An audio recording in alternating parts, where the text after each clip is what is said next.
Hey, Father Taylor here. It's the Thursday after Ash Wednesday, February 19th, and this is your weekly EBlast.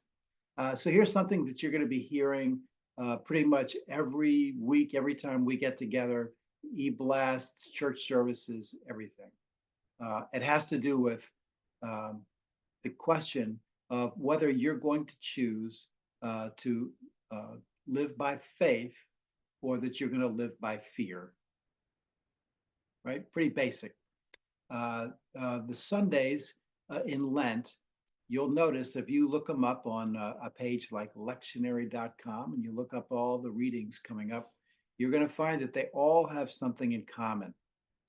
Every week, the scriptures are about someone or a group of people moving through a time of unknown, of a wilderness experience.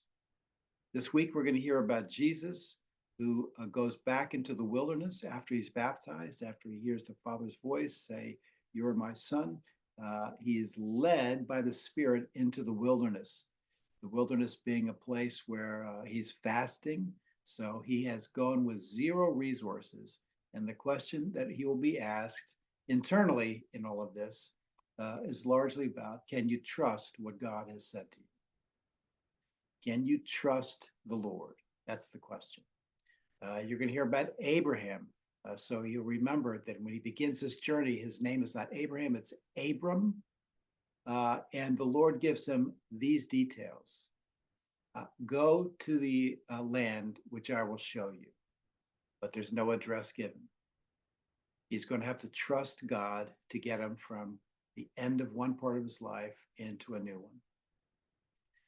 Moses gets a call, the people of Israel, and that's 40 years at the end of one kind of life, getting a different identity, and having to deal with this question: can the Lord be trusted? And you can, off the top of your head, say, they didn't do a great job. So it took a long time, but God was with them, leading them.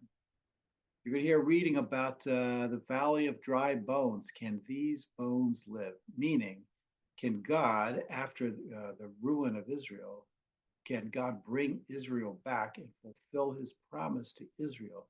The underlying question in that whole sequence of the valley of dry bones is, can God be trusted to fulfill his promise? So what's your answer to that? Can God be trusted? That's the question.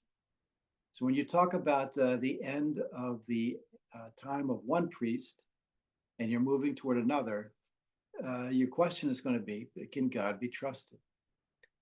To that end, I have to ask you this question: what is the purpose of every local church? So we've got our friends down at Valley, we've got Valley Brook, you got the Barn, you got St. Albans, First Church, the Methodist Church, St. Mary's. Did you know that every one of those churches has the same call?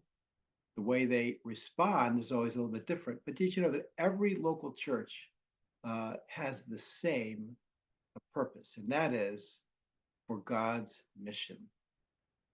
We do God's mission by becoming a people who worship. It's our life together, which is the largest way that we proclaim that Jesus is Lord, that he died for our sins, that he rose from the dead, and that we are different people. We live differently. We love one another. We love the Lord. It's a different kind of an experience. And we proclaim by our example in that, and we proclaim by sharing the same gospel, that every church has that purpose. Every local church has that purpose. Now, specifically, God also makes it clear what is your church specifically called to do in terms of that mission.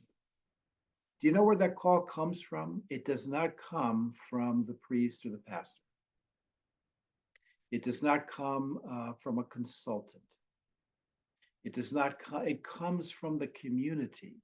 It comes from you as a community, understanding, listening, and sharing, and discerning what God's call to us is. It's not about Do we have enough of something? Do we have enough money? Do we have enough building space? Do we have enough parking? Do we have enough leadership? Guess what? Trinity, if that you were going to put it on that criteria, has all of that, has all of those things. And the question, though, will be, what will you choose? Will you choose to understand that the identity of Trinity Episcopal Church in Terre is to fulfill God's mission? And so that if God has given a mission, do you think God is going to abandon the church? No. So you need to start thinking differently about God's call. The word church, ecclesia, we think about ecclesiastic things. So the word ecclesia means called out ones. It's like when somebody back in the time of the first or second century said, there's going to be a town meeting. Everyone is called out to come into the center of town for a town meeting. We are called out of other kinds of lifestyles, other places we've been. We are called to come together to fulfill God's mission in this place. It's not a country club. It's not a place that's based on marketing. It's none of those things. It's God's call. And God is not finished with Trinity Church. And so now the question is simply going to be, how is we as a community going to fulfill God's call? If you were to look up in Ephesians 4, where it talks about the role of apostles, prophets, pastors, and teachers, do you know what the role of a pastor is? The role of the pastor is to equip you to fulfill God's mission. The pastor is not a upfront guy like doing a monologue on Sundays to be an entertainer. The purpose of a pastor is to help you, equip you, prepare you so that you can fulfill, the community can fulfill God's mission. The call doesn't come, Jesus doesn't call up the priest and say, here's what the church is about, go tell them. You do that. And so you will call a priest, a pastor who will come in, and what you're looking for is, what kind of a person do we need to help us fulfill our call? Church is not about Sunday worship only. Do you know where 90% of all the pastoral work happens at Trinity Church? It happens between peers.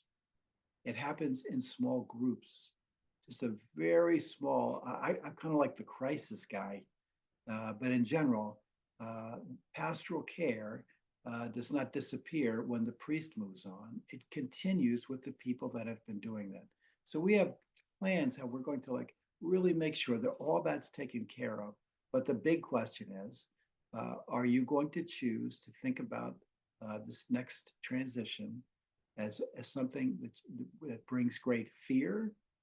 Or are you going to say, God has brought us this far and we trust in him. We look forward to seeing what the new era will be. All right. So you're going to hear a lot about that. The purpose of your next pastor is simply to equip you so that you can fulfill God's call. God has not given up his call to Trinity. So there's nothing to worry about as long as you stay focused on following the Lord. Okay. Now, that does lead to the first thing coming up. So Breakfast Alpha during Lent, I'm personally going to lead that. It's always going to be connected to the worship, to the readings we did in the worship that morning. So the ones I just told you about. So we're going to hear, what does it mean for us as a church? What can we learn from Jesus, who spent 40 days in the wilderness? What can we learn about this trip when Abram, who later became Abraham, how do we learn from the way he had to trust God in all these circumstances? Where did he succeed? Where did he fail? How was God faithful? Where did the children of Israel, going 40 years in the desert, did it really have to take 40 years? So how can we learn from that so that we learn to trust in the Lord from an end of one era to the next? So that's what we're going to be talking about.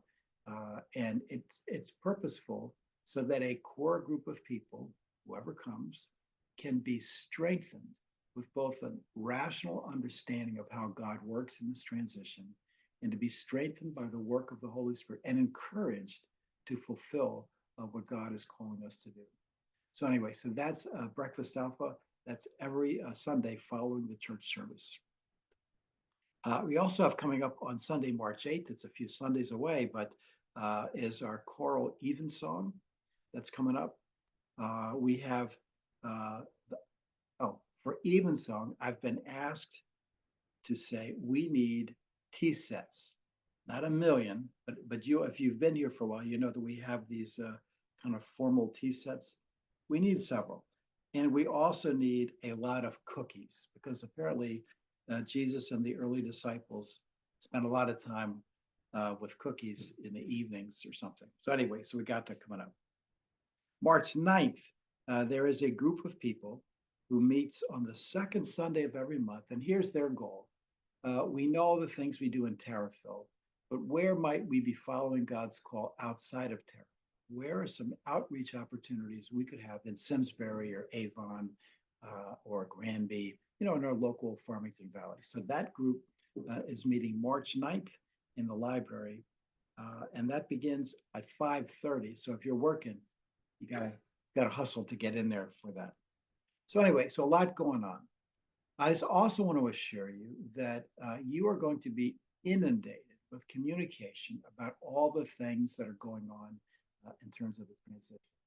And here's the main thing you need to know now. The senior warden and junior warden, members of the vestry, myself and other leaders in the church are making a very, very helpful plan to help the whole community move through the transition. But nothing happens until the day that I leave, really. So there's no transition pieces that happen. There's no write-ups. There's no calling up of. There's no advertising. Nothing happens because it's really healthy for a church to have a solid goodbye of the former priest, which I'm about to be. And so the main thing that we're working on now in terms of things, the first thing up is going to be the goodbye on Saturday, the 18th of April. That'll be the Saturday night before my last Sunday.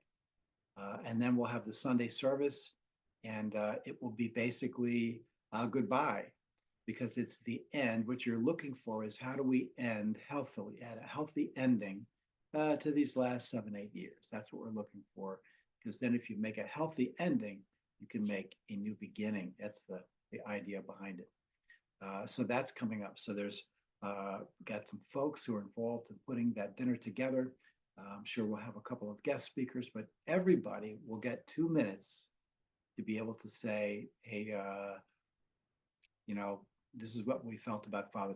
Think of it as, I know this is going to sound dark, but it's a little bit like we're here today to do 3 things: to honor and celebrate the life of our rector, to learn how to grieve, to do that well, and then what's the reason for our hope. That's what happens at that dinner.